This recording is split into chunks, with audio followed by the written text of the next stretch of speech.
Korea mana?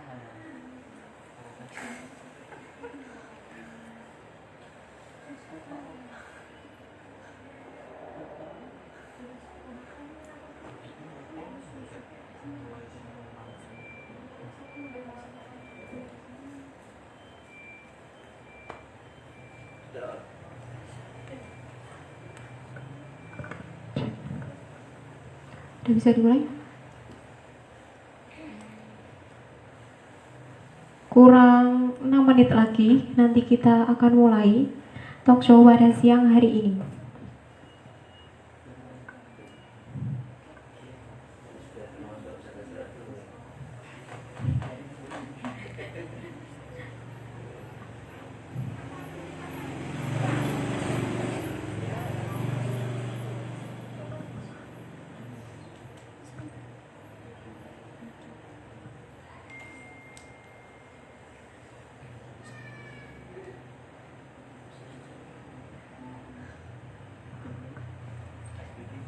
Dimohon para peserta dalam mengikuti talk show pada siang hari ini untuk tertib mengikuti aturan yang ada.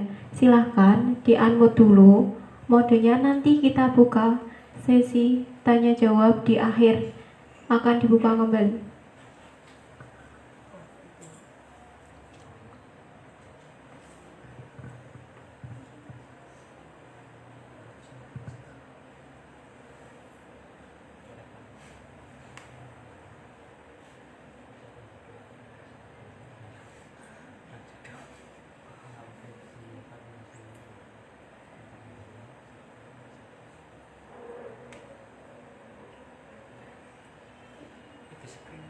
Jadi soalnya kan udah.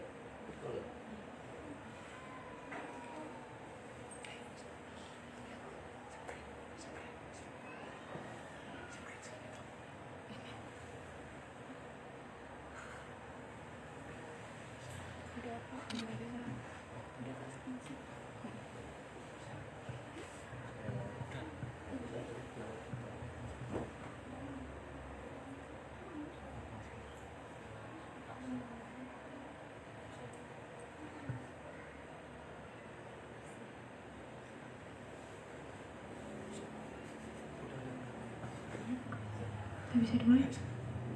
Masih kurang berapa menit? Oke, masih kita tunggu, masih kurang 4 menit lagi.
ke sini.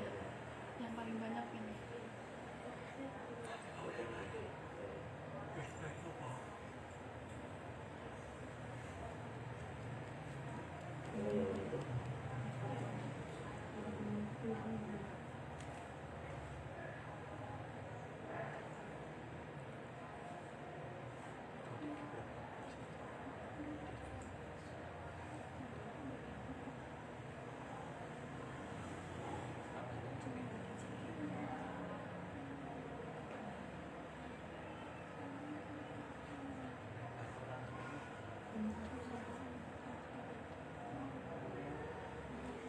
Paling ambil dia nih yang itu.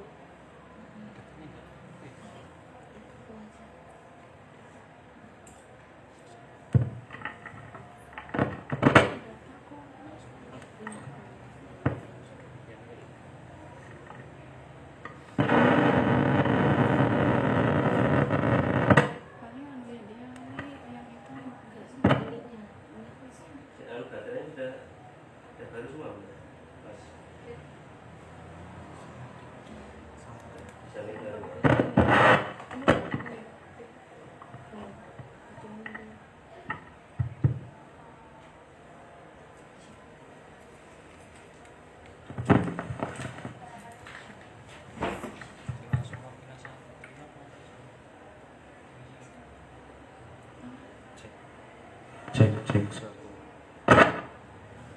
Cek 1 2 3.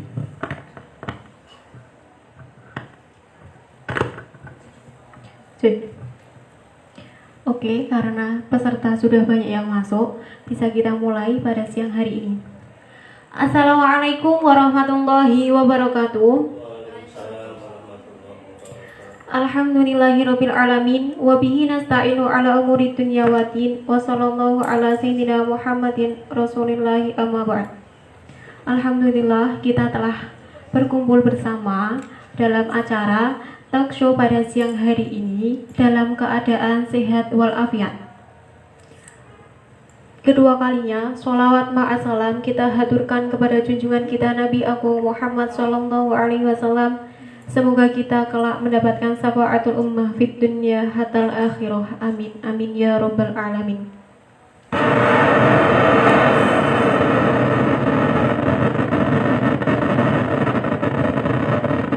Selamat siang para peserta virtual talk show. Pada siang hari ini semoga selalu mendapatkan lindungan dari Allah Subhanahu wa taala. Walaupun di tengah pandemi yang melanda pada negeri ini, kita harus semangat untuk tholabul ilmi. Nah, salah satu bentuk tholabul ilmi pada siang hari ini adalah talk show pranikah dengan tema menjemput jodoh impian.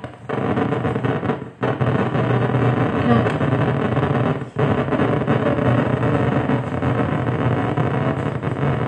jodoh impian yang selalu kita damba-dambakan dalam kehidupan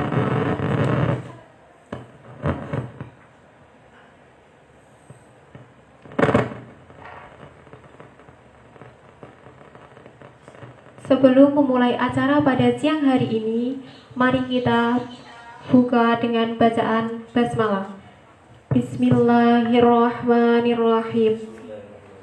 Semoga acara pada siang hari ini dapat berjalan tanpa suatu halangan apapun.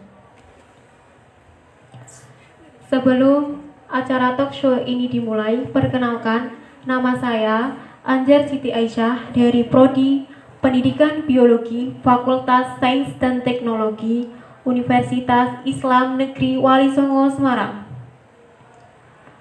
Sebelum talk show pada siang hari ini dimulai, izinkan saya untuk membacakan CV dari pemateri.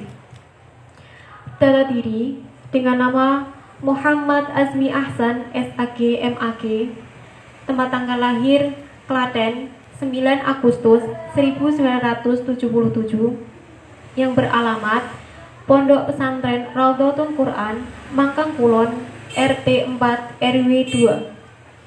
Beliau menjabat sebagai Kepala KUA Kecamatan Mijen pada tahun 2019 sampai dengan sekarang. Dengan email nailalmaromi@gmail.com.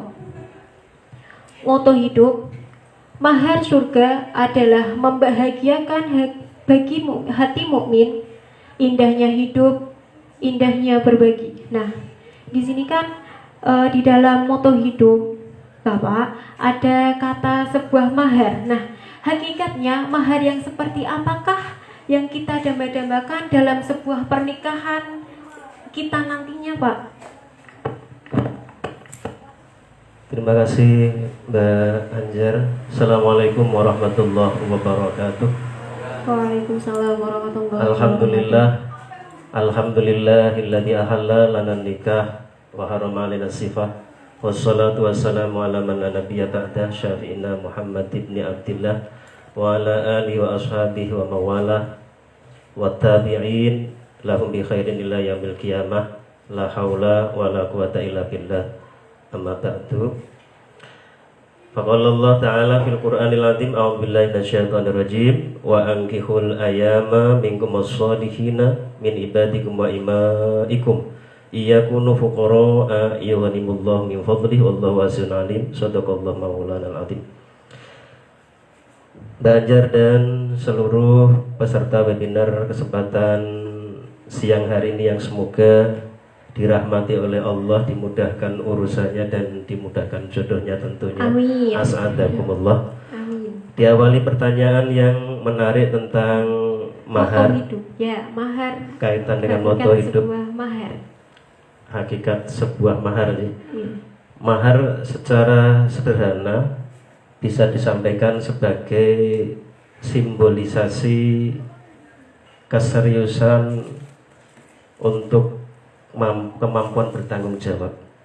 Ini menjadi satu kewajiban dalam akad, dan ini penting. Tanggung jawab itu merupakan satu bagian dari keseriusan dan dari seorang laki-laki, keberlanjutan ya, atau sustainability, keberlanjutan dari satu hubungan berjodohan. Dan tentang mahar sendiri ada ketentuan-ketentuan yang dituntunkan dalam Islam. Kriteria mahar dalam Islam ini yang seperti apa sih, Pak? Apakah kita boleh meminta mahar pada seorang laki-laki atau menurut ajaran Islam bagaimana sih yang baik, menurut agama yang baik itu mahar yang baik bagi kita itu seperti apa, Pak? Pada dasarnya bisa disampaikan begini Mbak Anjar, bahwa mahar itu kewajiban dari laki-laki dan hak dari perempuan. Dan pada kenyataannya itu juga bergantung dengan budaya masyarakat yang melingkunginya. Kalau di tengah masyarakat kita seringkali kita dapati kebanyakan diantaranya mempermudah adanya mahar itu. Kebanyakan ada waktu sholat atau seperangkat alat sholat. Ya, seperangkat alat sholat. Sebenarnya ada satu kaidah, ada satu tuntunan bersumber dari dasar hadis, khususnya terkait dengan yang harus dipahami oleh para wanita. Iya, Pak. Berbunyi redaksi hadisnya begini: abrokuhunna arkhosuhunna mahrun. Abrokuhunna arkhosuhunna mahrun. Wanita yang paling berkah adalah yang paling murah maharnya. Tentu ini dasar untuk kalangan perempuan atau kalangan wanita. Tidak lantas kemudian ini diterapkan untuk calon suami tentunya. Artinya dengan abroguna, wanita yang paling berkah adalah mereka yang punya inisiasi untuk mempermudah terjadinya perkawinan, tidak mempersulit terjadinya proses pernikahan, sehingga wanita ini dikatakan oleh Nabi sebagai wanita yang paling berkah. Sementara untuk laki-laki tentunya tidak berlaku hadis ini. Mestinya secara ideal, kita berbicara ideal, walaupun pada asasnya itu mufakat mahar itu Mbak Anjar. Jadi pembicaraan antara dua belah pihak, kesepakatan ya Pak. Iya betul. Jadi kayak transaksional. Iya. Jual beli. Antarodin. Jadi saling ridho asal mufakat sah. Namun demikian tidak lantas kemudian mendasarkan ke satu hadis tersebut. Untuk yang laki-laki tentunya secara proporsional mengikuti satu tuntunan ma akram man nisa illa karim wa ma ahanan nisa illa laim. Tiadalah mereka orang yang mulia itu kecuali orang yang mampu memuliakan wanita, dan tiadalah mereka laki-laki yang hina kecuali yang menghinakan wanita. Jadi ketika wanita membuka diri dengan standar mahar yang mudah, saya tidak mengatakan murah ya, yang mempermudah, tentunya laki-laki berupaya memuliakan dengan sebatas kemampuan. Kira-kira demikian Mbak Anjar.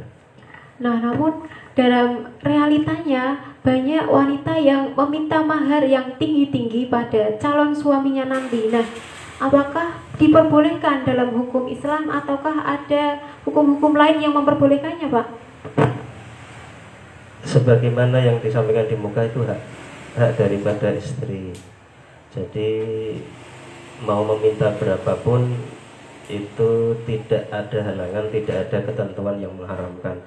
Namun boleh dibilang tidak bijaksana, karena kalau itu di luar kemampuan dari pihak calon suami, itu pada akhirnya akan menghambat terjadinya proses ibadah pernikahan yang sakral tersebut.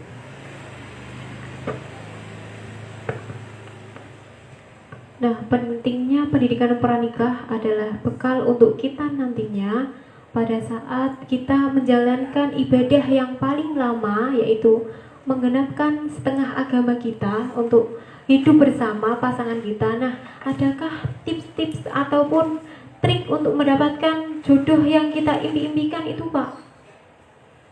Adakah trik khusus atau bagaimanakah usaha kita untuk mendapatkan jodoh impian yang kita nantikan gitu, Pak? Ini sudah mulai mengarah ke judul ini ya. Semakin memanas. Impian itu kan suatu yang indah dan tidak ada batasnya, namanya juga mimpi ya. Bisa bersifat utopis, sah-sah saja karena itu mimpi. Dan impian itu tentu satu yang tidak ada batasnya, kemudian yang diinginkan yang indah-indah. Tentu di satu sisi ada realitas kehidupan. Maka kemudian kita harus mengkompromikan antara mimpi indah kita, bagaimana itu diwujudkan menjadi suatu kenyataan. Itu tugas memang berat ini ya, satu judul yang memang luar biasa berat ini. Bagaimana mimpi, dream comes true, bagaimana itu menjadi bisa terwujud. Tentu begini Mbak Anjar, untuk mewujudkan mimpi masing-masing punya mimpi yang tidak sama. Idealita tentang indahnya masa depan pernikahan masing-masing punya konsepsi sendiri, masing-masing bersifat subjektif, masing-masing tidak bisa konsep indahnya perjodohan ala Mbak Anjar dengan teman-teman untuk disamaratakan, tidak bisa. Itu bergantung ke preferensi atau ke ketertarikan, kecenderungan pribadi-pribadinya. Jadi sebenarnya begini, secara ringkas sudah dikatakan untuk dapat menemukan jodoh kita itu ada satu tips. Saya bisa sampaikan, kenalilah dirimu maka akan kamu temukan jodohmu. Karena begini, jodoh itu dikatakan kalau dalam kearifan Jawa sebagai garwa, betul ya. Garwa itu si garing nyowo. Kalau dalam agak mentereng bahasa teman-teman mahasiswa mungkin soulmate, belahan jiwa. Jadi separuh dari jiwa kita itu kita temukan pada pasangan kita. Kecenderungan manusia itu mencintai dirinya sendiri, betul. Nah, ketika kita berfoto-foto, selfie, kemudian kita cetak atau kita lihat di HP, kita bolak-balik, yang kita pengen lihat itu foto kita sendiri. Begitu ketemu, ini baru fotonya bagus. Kalau nggak ketemu, mana sih foto saya? Itu menandakan bahwa orang itu cenderung sebenarnya asasnya mencintai diri sendiri, dan kecenderungannya mencari yang klop selaras dengan dirinya. Maka saya sampaikan, kenalilah dirimu maka akan kamu temukan jodohmu. Jadi kemarin seperti yang viral Mbak Anjar, yaitu ada pernikahan antara laki-laki yang penghobi naik gunung, kemudian ketemu juga dia kecenderungannya menambatkan hati kepada sesama pencinta panjat mendaki gunung ya. Nah itu satu kecenderungan yang sama. Jadi itu tips awalnya itu barangkali Mbak Anjar. Oke, tips pertama untuk mendapatkan jodoh impian kita adalah kenalilah dirimu, maka akan menemukan sebuah jodohmu.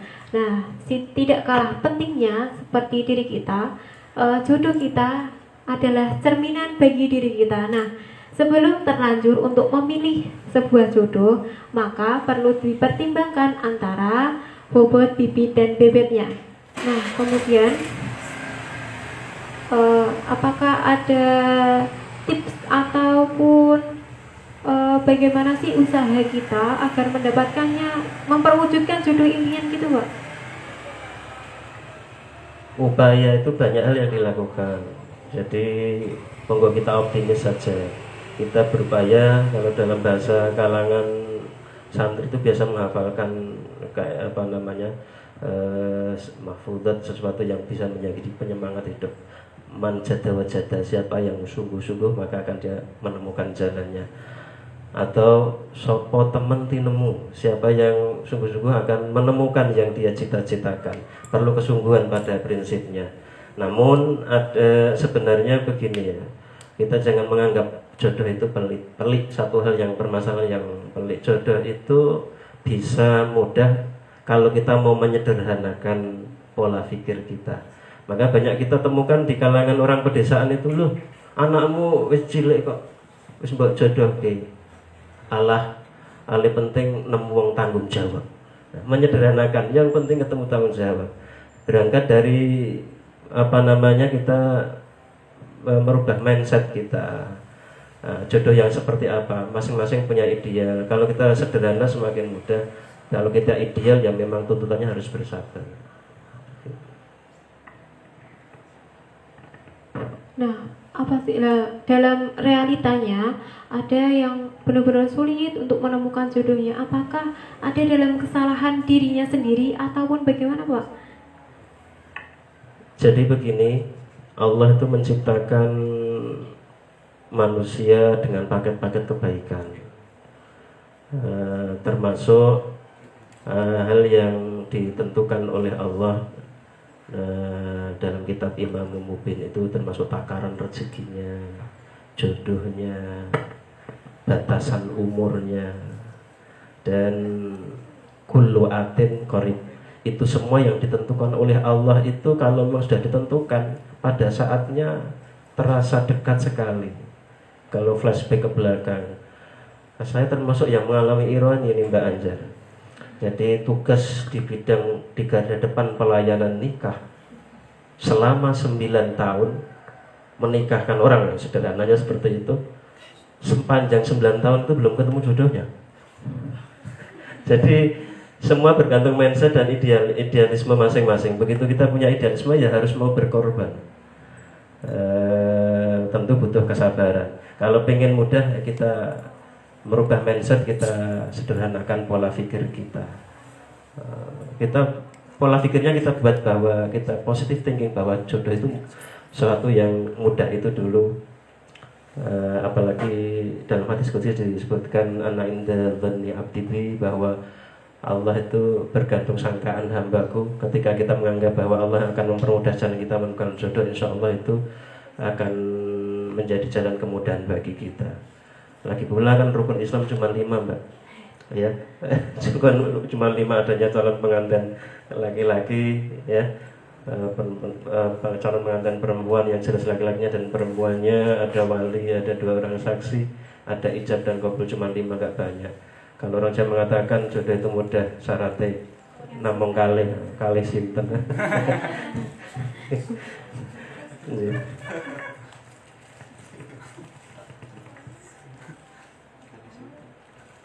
Satu lagi Mbak Anjar, boleh saya tambahkan?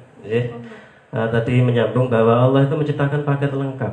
Begitu Allah itu maha bertanggung jawab. Begitu menciptakan hambanya, apalagi dalam Quran surah Yasin ayat 26, silakan dibuka.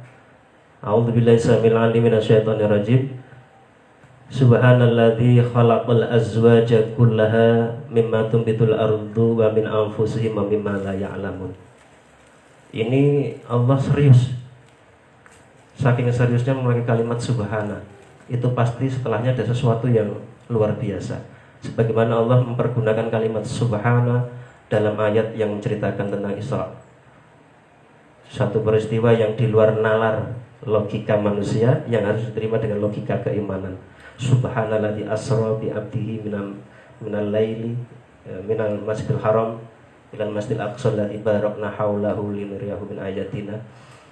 Nah, termasuk dalam subhanalladzi khalaqal azwaja, maha suci Allah, zat yang menciptakan makhluknya berpasang-pasangan, mimma tumbitul ardu, dari apa yang tumbuh flora, ya. Wa min anfusi, dari diri kamu, wa mimma la ya'lam. Wa subhanalladzi khalaqal azwaja kullaha mimma tumbitul ardu wa min anfusihim wa mimma la ya'lam. Dari apa yang mereka belum ketahui. Satu contoh dalam kehidupan kita jelas kita pahami ada laki-laki perempuan, ada plus minus, ada kemudian atau bahkan yang kemudian baru diketahui ketika ada perkembangan ilmu pengetahuan, ada neutron gitu ya, ada arus negatif, arus positif. Nah, kita yakin jodoh kita itu sebenarnya sudah disediakan oleh Allah. Kenapa sulit? Itu pasti ada sesuatu yang salah dari diri kita. Nah, itu yang kita kemudian harus introspeksi, memperbaiki Islam, memperbaiki diri, maksudnya memperbaiki kepribadian kita yang semula tertutup, bagaimana dia lebih ekstrovert, lebih terbuka. Kemudian salah satu tipsnya juga dengan keterbukaan kita membuka peluang untuk sering-sering silaturahmi.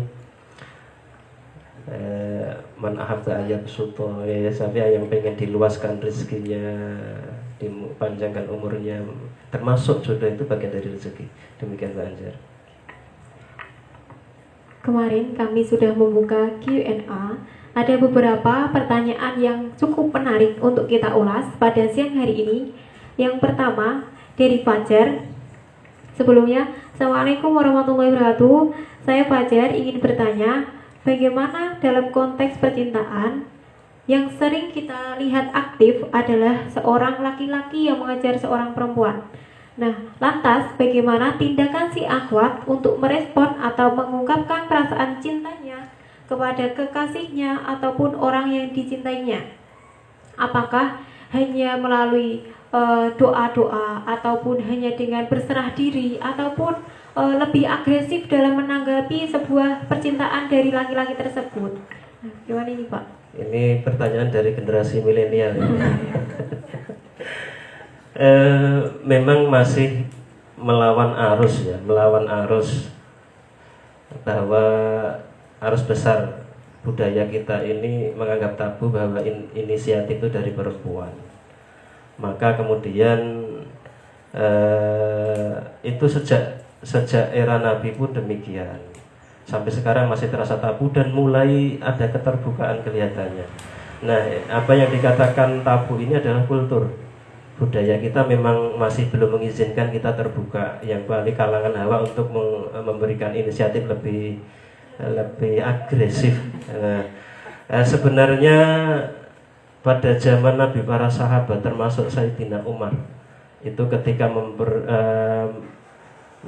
berikhtiar untuk Sayyidah Hafsah ya, untuk Sayyidah Hafsah ini yang proaktif, berarti ini masalah seni dengan kepanjangan tangan kakaknya Sayyidina Umar ini kemudian menawarkan Sayyidah Hafsah kepada beberapa sahabat termasuk Sayyidina Abu Bakar. Semua diam, bahkan sempat muncul agak ketersinggungan. Dan pada akhirnya karena diamnya para sahabat ini ketika ditawari Sayyidina Umar ini, karena memang akhlak karena Nabi pernah membicarakan menyinggung soal Sayyidah Hafsah, dan pada akhirnya Sayyidah Hafsah ini menjadi istri Rasulullah SAW. Jadi ini masalah seni. Dan ini juga satu kewajiban normatif sebagaimana ayat yang saya bacakan di muka. A'udzubillahi samil alim minasyaitonir rajim. Wa ankihul ayama minkum wassolihina min ibadikum wa imaikum iyakunu fuqara ayyughnimullahu min fadli wallahu wasi'un alim. Jadi di ayat ini tekankan wa ankihul ayama, dan nikahkanlah orang-orang yang sendiri di antara kamu. Berarti tugas kewajiban agama adalah bagaimana pihak ketiga yang tidak terkait langsung ini berempati untuk segera terjadinya pernikahan bagi mereka-mereka orang yang sendiri. Karena ini satu bahaya. Kalau orang sendiri tidak menemukan jodohnya, maka terjadilah ketidakseimbangan, karena secara fitrah manusia itu berpasang-pasangan. Demikian Mbak Anjar. Berarti ini boleh ya Pak, kita boleh membuka hati untuk seorang laki-laki yang akan melamar kita, atau kita hanya pasrah, kita nggak boleh pasrah gitu aja ya Pak?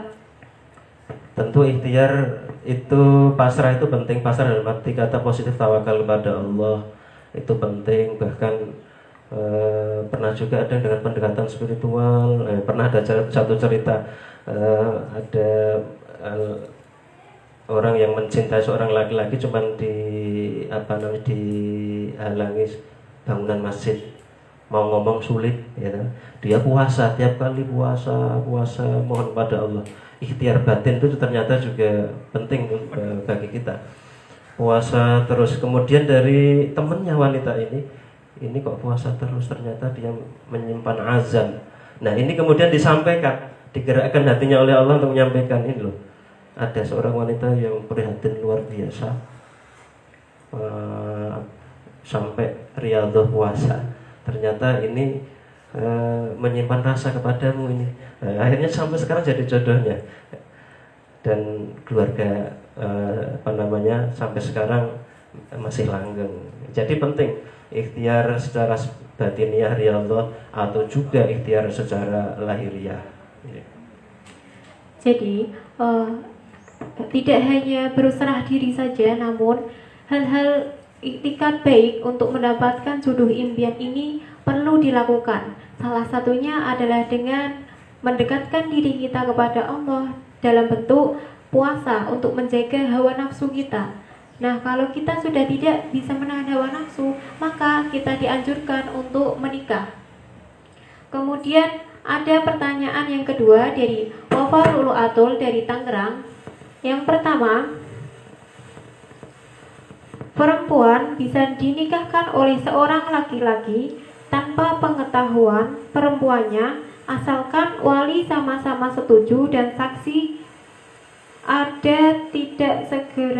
ada cara untuk buat batalin pernikahan itu, barangkali ada hukum negara yang ada. Nah, jadi itu di sini maksud dari Kak Wafa ini adalah apakah sah hukumnya orang yang dinikahkan tapi tidak ada di tempat, kemudian mereka hanya dikabari ketika sudah pulang. Nah, seperti kita ambil contoh seperti halnya posisi, semisal ada posisi anak yang masih di pondok, namun orang tuanya menerimakan akad nikah yang dilanjutkan oleh orang tuanya menerima. Nah, apakah si anak ini boleh menolak ataupun bagaimana cara membatalkan pernikahan ini, Pak? Sebelum ada pertanyaan, boleh saya sedikit menambahkan yang di muka? Silakan, Pak. Silakan. Jadi upaya ikhtiar itu tidak semata-mata itu haknya atau yang harus agresif itu dari pihak laki-laki ya. Memang kulturnya seperti itu, sehingga di banyak rujukan referensi normatif itu baik Al-Quran, terutama di hadis itu yang muncul itu adalah kriteria tentang wanita yang baik.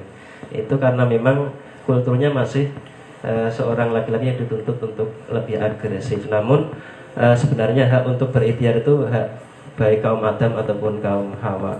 Ada satu syair yang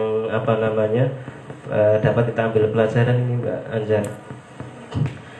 Wal asatu laula firaqul ardi maftarasat wasahmu laula firaqul qausi lam yusibi. Andai kata singa ini tidak mau keluar dari sarangnya, maka dia tidak akan pernah dapat buruan. Dengan dia mau berupaya keluar membuka diri, maka dia akan menemukan apa yang dia impikan, apa yang dia inginkan. Wasahmu laula firaqul qausi lam yusibi. Dan anak panah ini kalau tidak mau lepas dari busurnya, maka tidak akan pernah sampai kepada target. Jadi upaya itu penting, punya target, mau upaya, mau menjemput impian dengan ikhtiar sungguh-sungguh, baik lahir ataupun batin. Kemudian menyinggung pertanyaan tersebut, bila mana ada seorang wanita yang dinikahkan oleh wali tanpa sepengetahuan walinya. Dalam kajian fikih ini memang terperinci, khususnya untuk kalangan bikaroh atau wanita yang belum menikah perawan, itu maka wali seorang ayah dan ke atas yang jalurnya kuat, kakek, buyut seterusnya, itu punya hak apa yang disebut sebagai hak ijbar. Maka status kewaliannya disebut wali mujbir, wali yang punya hak untuk tanda kutip memaksa, dalam bukan pengertian negatif ya, memaksa dalam pengertian positif, artinya tanpa izin, gitu kita sederhanakan, tanpa izin dari anak tersebut untuk dinikahkan. Ini karena memandang kemaslahatan. Tidak ada wali yang begitu melindungi, mencintai anaknya sampai tega untuk kemudian menjerumuskan anaknya. Pasti punya pertimbangan karena pengalaman asam garam kehidupan. Sementara anak dalam usia-usia belia, usia-usia tumbuh kembang, masih growth, masih terbawa perasaan, mudah terbawa perasaan, sehingga baper ya, terbawa perasaan, sehingga pertimbangan yang pragmatis saja. Sementara orang tua berpandangan lebih jauh ke depan, sehingga atas dasar ini pertimbangan kemaslahatan di masa mendatang, maka bagi khususnya anak perawan itu wali punya hak ijbar atau hak menikahkan tanpa izin anak tersebut atas dasar prinsip kemaslahatan. Nah, ini kan tadi sudah dijelaskan, berarti diperbolehkannya kita dinikahkan tanpa sepengetahuan kita, asalkan ada tujuan ataupun maksud iktikat baik dari kedua orang tuanya. Nah, ketika sudah terjadi pernikahan, apakah kita boleh membatalkan, Pak? Ini lebih lanjut kita sampaikan, berbeda dengan janda ya, at-tayyib ya. Janda itu wali tidak punya atau lepas hak isbarnya, tidak punya hak untuk menikahkan. Jadi ada satu kaidah untuk wanita yang belum menikah itu tusta'dzanu, sementara yang bagi sudah pernah menikah tusta'maru, artinya diminta persetujuannya. Kalau bagi wanita perawan itu dianjurkan untuk bermusyawarah. Nduk, kamu saya nikahkan dengan si A di si B ya. Walaupun tidak menjawab secara verbal, tidak menjawab secara langsung, diamnya as-sukut dianggap setuju. Nah, beda dengan kalangan yang janda misalkan sudah pernah merasakan pahit getirnya kehidupan berumah tangga, itu punya kemerdekaan, harus atas dasar permintaan atau seizin dari wanita tersebut, karena memang orang tua tidak bisa memaksakan kemampuan seorang wanita dengan pengalaman yang tidak baik dalam pernikahan yang pertama. Kemudian untuk membatalkan kalau itu bagi wanita yang belum pernah menikah kemudian dinikahkan tanpa sepengetahuan wali mujbir tersebut, itu hakikatnya pernikahannya sah. Jadi untuk membatalkannya ada mekanisme gugat ke pengadilan, mengajukan gugatan keberatannya, dan nanti akan dikaji lebih jauh oleh majelis hakim, dikaji lebih jauh apakah keberatannya ini ada unsur adawah, ada unsur permusuhan antara si anak dengan orang tua, kemudian apakah ada unsur ketidakseimbangan atau mukafaah atau kufu, Jadi itu nanti ada beberapa pertimbangan majelis sehingga apakah ini pernikahan ini dapat kemudian diputus cerai atas gugatan atau rafa dari wanita tersebut. Jadi pernikahan ini hukumnya sah, namun ada aturan-aturan yang mengikatnya. Harus ada kesepakatan antara kedua belah pihak dengan maksud dan tujuan yang baik. Nah, pertanyaan selanjutnya. Penanya yang ketiga, dalam Al-Quran Surat An-Nur ayat 26 itu kan menjelaskan bahwa seorang perempuan yang baik kelak akan mendapatkan seorang laki-laki yang baik. Nah, ketika ada seorang yang baik namun dalam realitanya itu tidak mendapatkan yang seperti yang kita impikan. Nah, itu bagaimana ya Pak? Nah, sebenarnya ini ada kepentingannya dengan urgensi pentingnya pembahasan kita menyebut jodoh impian. Dengan mengetahui beberapa kriteria dan step-stepnya, manhajnya, caranya, sehingga kita ini sebenarnya pengen meminimalisir resiko. Jangan sampai kita beli kucing garong karung. Orang menikah dengan pertimbangan yang minim, ya. Orang bisa digambarkan begini Mbak Anjar. Orang salah potong rambut itu kecewanya 3 bulan. Salah milih baju barangkali kecewanya 1 tahun. Tapi kalau salah milih jodoh itu penyesalannya sepanjang hayat, seumur hidup. Jadi penting diketahui beberapa tahapan sehingga kita ini jangan sampai sampai pada keputusan yang salah. Ada beberapa yang nanti sebenarnya pengen kita ulas lebih jauh lagi. Tentang bagaimana sebenarnya ayat tersebut mengemukakan pentingnya keseimbangan mukafaah, bagaimana orang itu menikah atas dasar sekufu agar frekuensinya sama, kemudian visi kedepannya sama, tidak ada hambatan kesenjangan ekonomi, pendidikan dan sebagainya, sehingga akan lebih mudah berinteraksi, bermuasyarah bil ma'ruf, hubungan baik suami istri lebih lanjut. Jadi ini lebih tekanannya seperti itu. Walaupun asbabun nuzul dari ayat tersebut ini berkenaan dengan fitnah yang menimpa Sayyidah Aisyah ketika sepulang berperang bersama Nabi. Ini rombongan malam-malam berangkat menuju Madinah. Sayyidah Aisyah ini ke belakang, ada urusan ke belakang, kemudian kehilangan kalung, sehingga ini sibuk mencari kalung Sayyidah Aisyah ini, sampai tidak disadari rombongan Rasulullah sudah berangkat. Begitu kalung ditemukan sudah ketinggalan, mau menyusul tidak berani, akhirnya sampai ketiduran di tempat itu. Kemudian disusul oleh sahabat yang menyadari ini istri Rasulullah, kemudian diantar pulang dengan dipersilahkan naik untanya. Kemudian sampai di Madinah, ini menjadi satu fitnah yang dihembuskan kalangan munafikun dan kalangan Yahudi.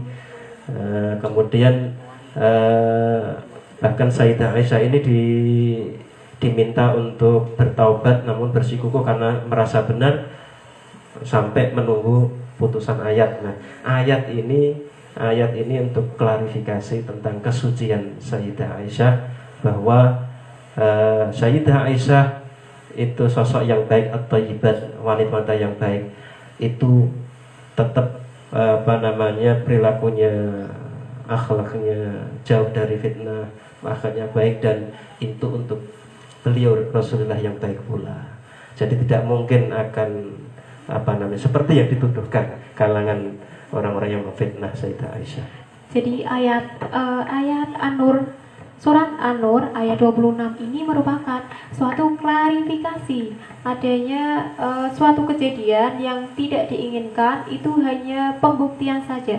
Dalam konteks jodoh kali ini tidak hanya membuat diri kita lebih baik, tentunya kita harus memilih jalur yang sekufu nih bagi jomblo-jomblo fisabilillah, jangan terlalu menghalu untuk mendapatkan orang-orang Korea misalnya, ataupun para K-popers yang menghalukan, sangat-sangat menghalu, karena itu bukan haluan kita.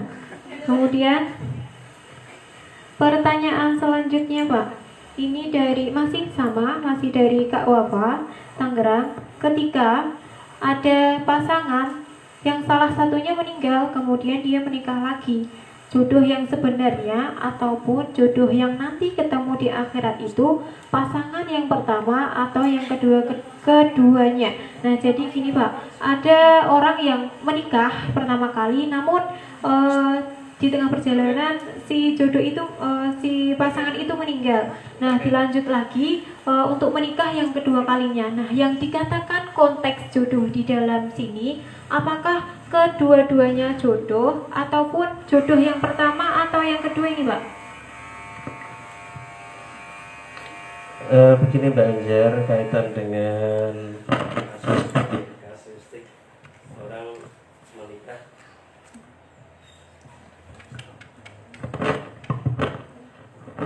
Orang mengalami menikah sampai 2 kali karena yang suaminya meninggal kemudian menikah kembali. Pertanyaannya kemudian apakah kemudian di surga itu ya? Surga dia akan berjodoh dengan suami pertama atau yang kedua? Iya, Pak.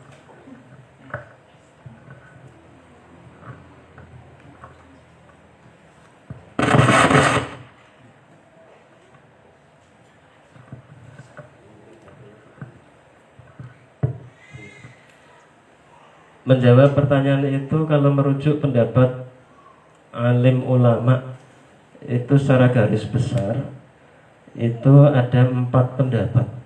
Ada 4 pendapat. Yang pertama,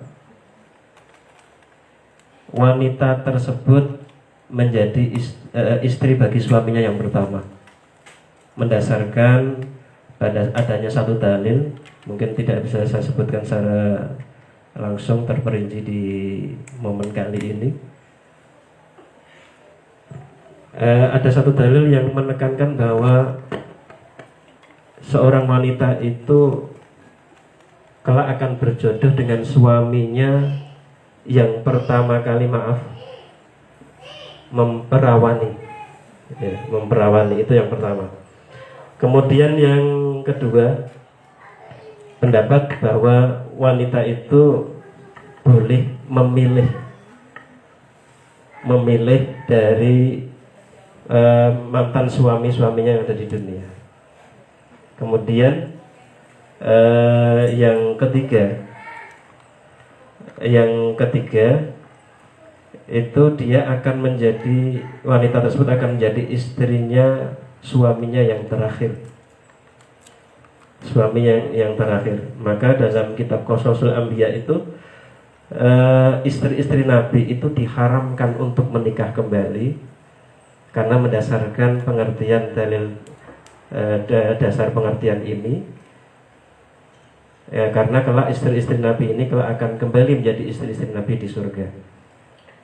Kemudian yang terakhir, wanita tersebut akan menjadi istri bagi suaminya yang paling baik akhlak perilakunya. Jadi ini tuntutan bagi suami, kalau ingin nggak ditinggalkan dunia akhirat harus membuat kesan yang berarti sehingga istri tidak menikah lagi, gitu aja sederhananya. Sementara ada guyonan para alim itu, karena istri kita kelak, kalau kita sepeninggal kita ada menjadi istri suami yang terakhir, maka kita harus masna wa thulatha ruba poligami. Kalau enggak, kita enggak kehilangan istri kita di dunia satu-satunya. Kalau kita meninggal lebih dahulu. Ini guyonan aja ya, guyonan. Demikian Mbak Anjan. Nah nih, pesan buat cowok-cowok nih, kalian harus memperbaiki akhlak kalian, tidak hanya paras kalian. Nah, akhlak adalah hal yang paling penting dalam kehidupan kita nantinya, bukan hanya di dunia, namun di akhirat kelak kita yang akan dipilih karena akhlaknya. Jadi sudah terjawab dari pertanyaan dari Kak Wafa. Pertanyaannya sudah terjawab tadi. Jodohnya yang paling baik akhlaknya. Istri boleh memilih yang paling baik akhlaknya kelak di akhirat nanti.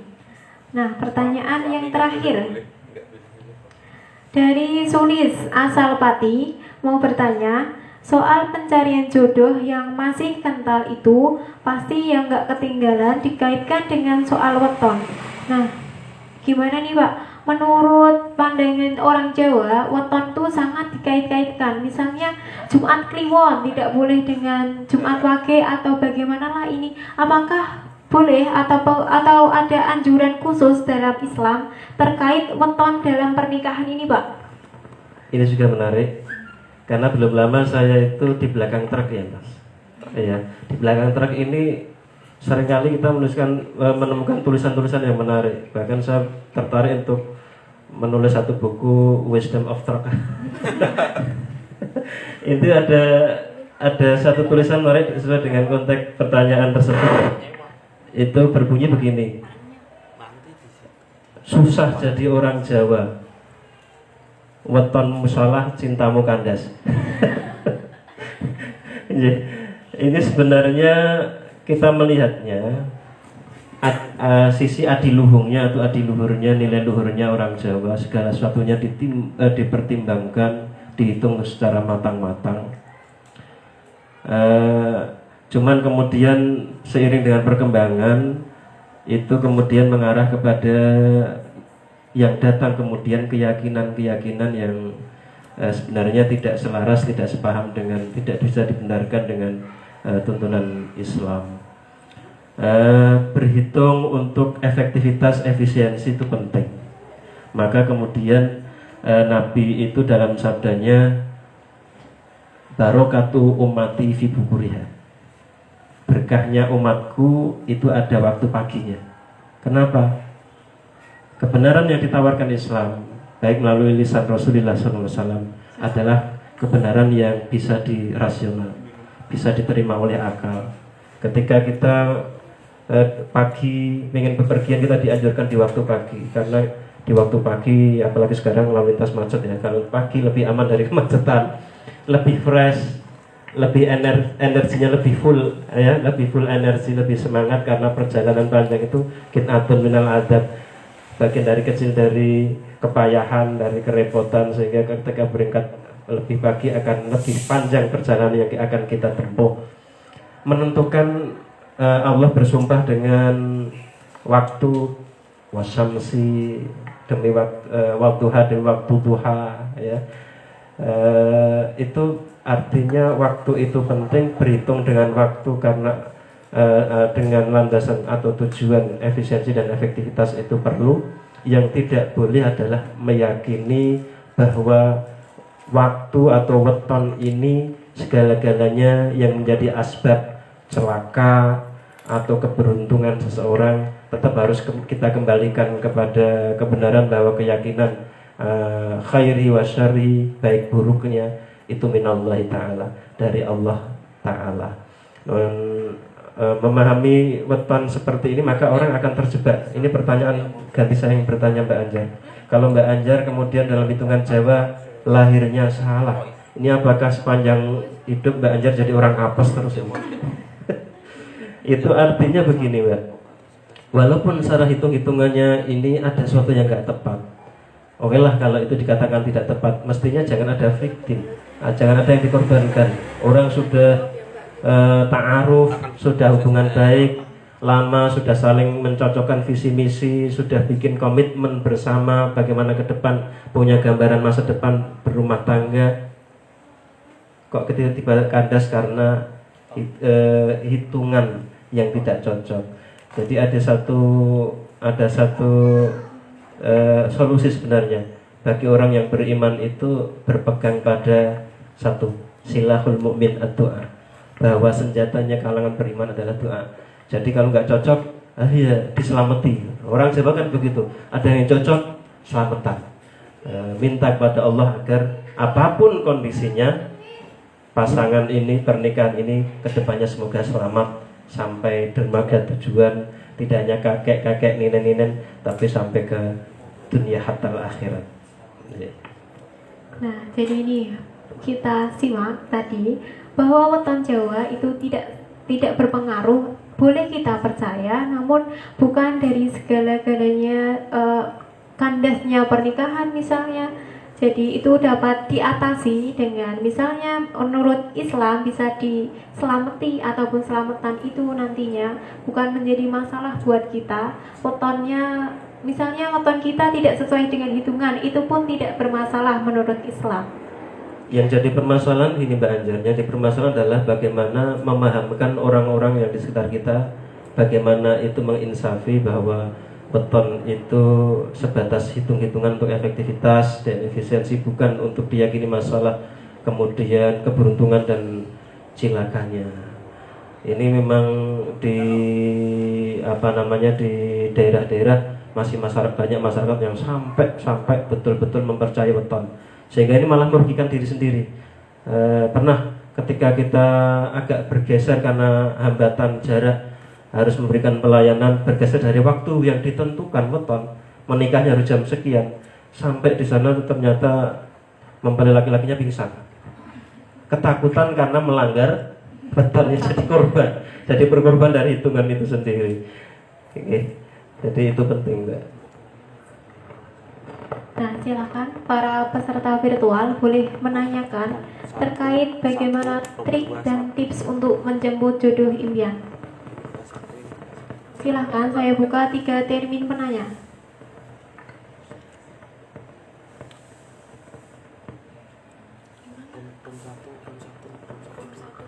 Room 1. Nambah yang berapa dulu? Coba room 1 bisa ditanyakan terkait hal-hal ataupun untuk memilih jodoh impian tuh yang seperti apa. Boleh ditanyakan dulu dari room 1. Tuh buka mute-nya. Unmute-nya silakan dibuka dulu untuk bertanya.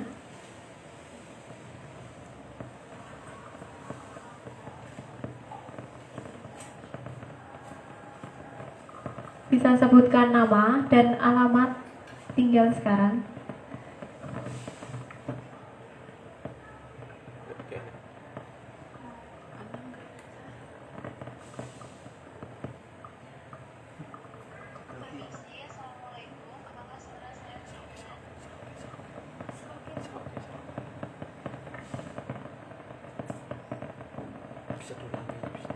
Bisa diulangi lagi Kak, yang room 1?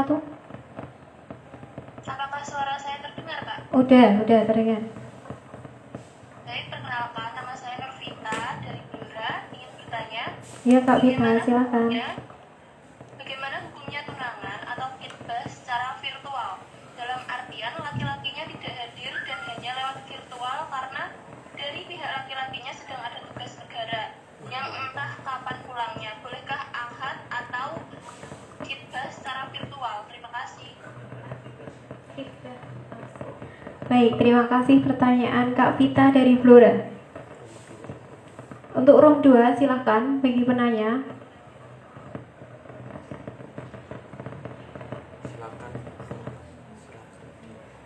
Silakan sebutkan nama dan alamatnya buat room 2. Waalaikumsalam warahmatullahi wabarakatuh.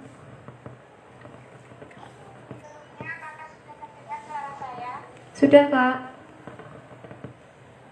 Ya, perkenalkan, nama saya Anissa Firdaus dari Pondok Pesantren Nahdlatul Quran Semarang.